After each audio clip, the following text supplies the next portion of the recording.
கூர்ந்து கவனிக்கிறதுங்கிறது சில சமயங்களில் தப்பாக பொருள் கொள்ளப்படுகிறதுனா கூட கவனிக்கிறதுல நிறைய பெனிஃபிட்ஸ் உண்டு. ஒருத்தர் கஷ்டத்தில் இருக்கும்போது அவங்க சோகமாக ஒரு ஓரத்தில் உட்காந்துருந்தா கூட நீங்கள் போய் பேச்சு கொடுத்து என்ன எப்படி இருக்கா அப்படின்னு கேட்டோன்னாக்கா சில பேர் காத்துட்டு இருப்பாங்க பேசணும்னு சொல்லிட்டு. ஒருத்தர் சமைக்கிறதோ ஒருத்தர் கோலம் போடுறதோ எல்லாமே எல்லாவற்றிலும் கவனிக்க வேண்டிய ஒரு விஷயம் இருக்கிறது. ஒரு பாசிட்டிவ் இம்பேக்ட் நம்மளுடைய லைஃப்பில் கொடுக்கும்.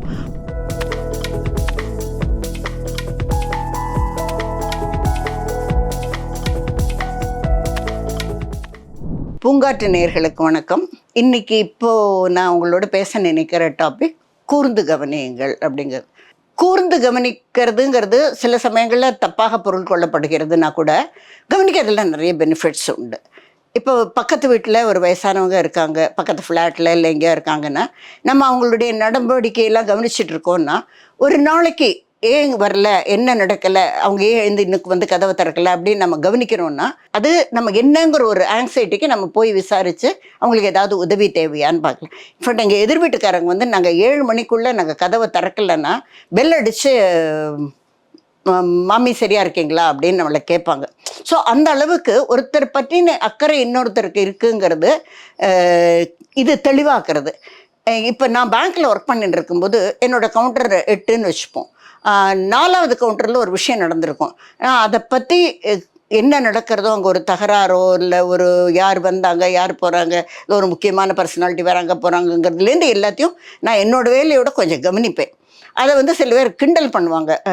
அது எப்படி 5, 6, 7 நாங்கள்லாம் கவனிக்கல, நீ உத்தரம் கவனிக்கிறேன்னு. பட் அது தவறுன்னு சொல்கிறத விட அங்கே என்ன தகராறு நடக்கிறது, அதுக்கு நம்மளுடைய உதவி தேவையா, இல்லை நாளைக்கு அதை பற்றின ஒரு விசாரணையோ விவரங்களோ தேவைப்படும் போது நம்ம சில ஃபீட்பேக்கை கொடுக்க முடியுமான்னு. அது விளையாட்டாக கிண்டல் பண்ணுறவங்களும் உண்டு, பட் அதை அப்ரிஷியேட் பண்ணவங்களே நன்னும் உண்டு. எது வேணும்னாலும் சாந்தி போய்க்களு என்ன நடந்ததுன்னு டேட் வரையா தெரியும் அப்படிம்பாங்க. ஸோ கவனிக்கிறதுங்கிறதுல நிறைய லாபங்கள் உண்டு. அதில் ஒன்று சில பற்றி பார்ப்போம். இப்போ நம்ம ஒரு ஏரியாவில் குடியிருக்கோம்னு வச்சுப்போம்.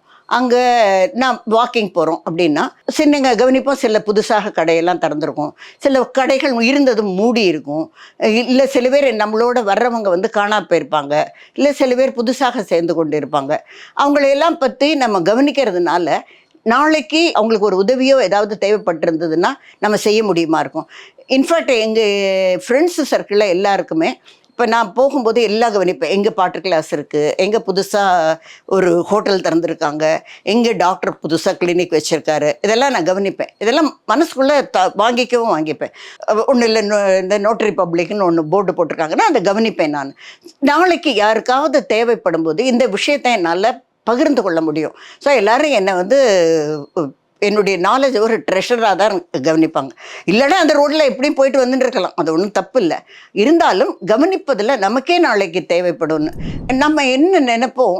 சில பேரை நம்ம க்ளோஸாக அப்சர்வ் பண்ணுறோம் அப்படின்னா அவங்களுக்கு அது பிடிக்காது அப்படின்னு நினச்சிப்போம். இப்போ ஒருத்தர் ஏதோ ஒரு வாழ்க்கையில் ஒரு கஷ்டமான நிலைமையில் இருக்கார் அப்படின்னா, என்னுடைய எக்ஸாம்பிள் ஒரு ஃப்ரெண்டு ஒருத்திக்கு ஏதோ ஹெல்த் ப்ராப்ளம் இருந்தது, ஆஸ்பத்திரியில் பார்த்துருக்கேன், நான் அவளை அங்கே பார்த்தேன் அப்படின்னு. என்னன்னு கேட்டியா, என்னன்னு கவனிச்சியா அப்படின்னா, இல்லை எந்த டாக்டர்கிட்ட போனான்னு கூட தெரியல, பார்த்தேன் அவ்வளோதான் அப்படின்னு சொல்லிட்டு வந்திருந்தேன். நானாக இருந்தால் என்ன பண்ணியிருப்பேன், என்ன விஷயம் என்று நான் அதை விசாரித்து தெரிஞ்சுட்டு இருந்திருப்பேன், கவனிச்சிருப்பேன். அதை இன்ஃபேக்ட் அப்புறம் தான் தெரிய வந்தது அவளுக்கு ஸ்டேஜ் 4 கேன்சரில் அவள் கஷ்டப்பட்டு இருந்திருக்கான்னு.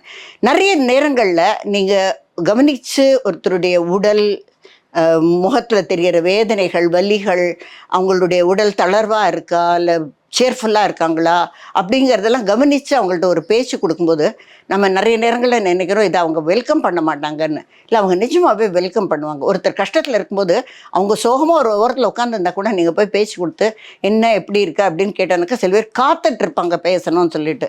ஸோ மனிதர்களை கவனிங்கள். அவங்களுடைய சங்கடங்களுக்கு ஏதாவது உங்களிடமிருந்து ஒரு பதில் கிடைக்கும் என்றால் அதை கண்டிப்பாக செய்யுங்கள். அதற்கு தயங்க வேண்டாம். அப்படி அவங்களுக்கு உங்களோட பங்கு போட்டுக்க இஷ்டம் இல்லைன்னா கூட நீங்கள் அதை மரியாதையை ஏற்றுக்கிட்டு விலகி வந்துடுறதில்ல, ஒன்றும் தப்பும் இல்லை. இது நம்ம சக மனிதர்கள் மேலே காட்டுற அக்கறைன்னு சொல்லலாமே ஒழிய இது ஒரு வம்பு அப்படின்னு நம்ம சொல்ல முடியாது. இப்போ ஒரு ஆஃபீஸில் ஒர்க்கு நடந்துகிட்ருக்குன்னு வச்சுப்போமே, 2-3 கவுண்டர் பக்கத்தில் இருக்குது. நம்ம கவுண்டரை பற்றி மாத்திரம் பார்ப்போம், பாக்கி நேரத்தில் ஃபோன் தோண்டிட்டு உட்காந்துட்டு இருப்போம், இல்லைன்னா ஏதோ பண்ணிட்டு இருப்போம். அங்கே என்ன நடந்தால் நமக்கு என்ன அப்படின்னு உட்காந்துட்டு இருப்போம். இன்ஃபேக்ட் நீங்கள் கவனிச்சிங்கன்னா ஒரு நல்ல எம்ப்ளாயி என்ன பண்ணுவார்னா அடுத்த கவுண்டரில் என்ன நடக்கிறது, அங்கே என்ன மாதிரி வேலைகள் நடக்கிறது அப்படின்னு எல்லாம் கவனித்து அதை மனசில் ஏற்றிட்டு இருந்தாங்கன்னா, நாளை பின்ன ஒரு தேவை இருக்கும்போது அவர் அந்த இடத்தை இட்டு நிரப்புறதுக்கு தான் தயார்னு சொல்லும்பொழுது அந்த கம்பெனிக்கு அவங்க மேலே ஒரு மரியாதை இருக்கும். அவங்களுக்கு வேலை வாய்ப்பு இதுலேயும் ஒரு நல்ல ரெக்கக்னிஷனும் ப்ரமோஷனும் கிடைக்கிறதுக்கு சான்ஸ் இருக்குது. நமக்கு என்ன அப்படிங்கிறத விட எல்லாத்தையுமே கவனித்து கற்றுக்கிறதுங்கிறது உங்களுடைய முன்னேற்றத்துக்குமே சௌகரியமான இதமான ஒரு விளக்கம்னுட்டு நான் நினைக்கிறேன். நான் எந்த கூட்டத்துக்கு போனாலும் கெட் டுகெதரோ ஏதாவது இருந்ததுன்னா, தெரிஞ்சவங்க தெரியாதவங்க யார் இருந்தாலும் நான் பேசுகிறத பேசின்னு இருக்கலாம், ஆனால் நான் மற்றவங்களுடைய பிஹேவியரை கவனிப்பேன். அவங்க ஒவ்வொரு விஷயத்துக்கும் எப்படி ரியாக்ட் பண்ணுறாங்க, எந்த மாதிரி ரெஸ்பாண்ட் பண்ணுறாங்க அப்படிலாம் பார்க்குறதில்ல. என்ன லாபம்னா, ஒருவர்கிட்ட எந்த அளவுக்கு நான் அவரை நம்பலாம், நம்ப வேண்டாம், ஒருவர் எவ்வளவு தூரத்துக்கு தொந்தரவு கொடுப்பது. நீங்கள் சில மீட்டிங்கில் பார்த்தா ஒருத்தர் கம்ப்ளைண்ட் பண்ணிகிட்டே இருப்பார். அவர் மாதிரி விஷயங்களில் கொஞ்சம் நம்ம ஜாகிரதையாக இருக்கிறது பெட்டர். ஸோ அவர் என்ன பேசுகிறான்னு நம்ம கவனிக்காமல் நம்ம மட்டுக்கு வேடிக்கை பார்த்துட்டு இருந்தோம்னா, நமக்கு பிரத்தியாரை பற்றின ஒரு கேரக்டர் ஸ்டடி ஆஃபீஸ்லேயும் மீட்டிங்லேயும் எல்லாருமே அவங்க என்ன சொல்கிறாங்க. அப்போ ஒருத்தர் பேசும்போது அவங்க உடல் மொழியை நீங்கள் நல்லா கவனிச்சிங்கன்னா, அவங்க சொல்கிறது உண்மையாக பொய்யான்னு கண்டுபிடிக்கிறது கூட உங்களுக்கு சில சமயங்களில் பாசிபிள் தான். அநேகமாக எல்லா சந்தர்ப்பங்கள்லேயும் பாசிபிள் தான். கூர்ந்து கவனிக்கிறதுல நான் ஒரு இம்பார்ட்டண்ட் பாயிண்ட்டை சொல்ல நினைக்கிறேன். இப்போ எனக்கு தோட்டம் இருக்குது, ஒரு 200 செடி வச்சுட்டு இருக்கேன். அதுக்கு தண்ணி விடணும். தண்ணி விடும்போது அதை நான் இந்த ட்ரிப் இரிகேஷன் போட்டோ இல்லை ஆள் போட்டோ நான் பண்ணலாம். ஆனால் நான் அதை பண்ணவே மாட்டேன். நான் தான் தண்ணி ஊற்றுவேன். அது ஒரு நாளைக்கு 1 மணி நேரம் 1.5 மணி நேரம் ஆனாலும் என்னென்னா, நான் செடிகளுக்கு தண்ணி ஊற்றும்போது தான் அதை நான் கூர்ந்து கவனிக்கிறேன்.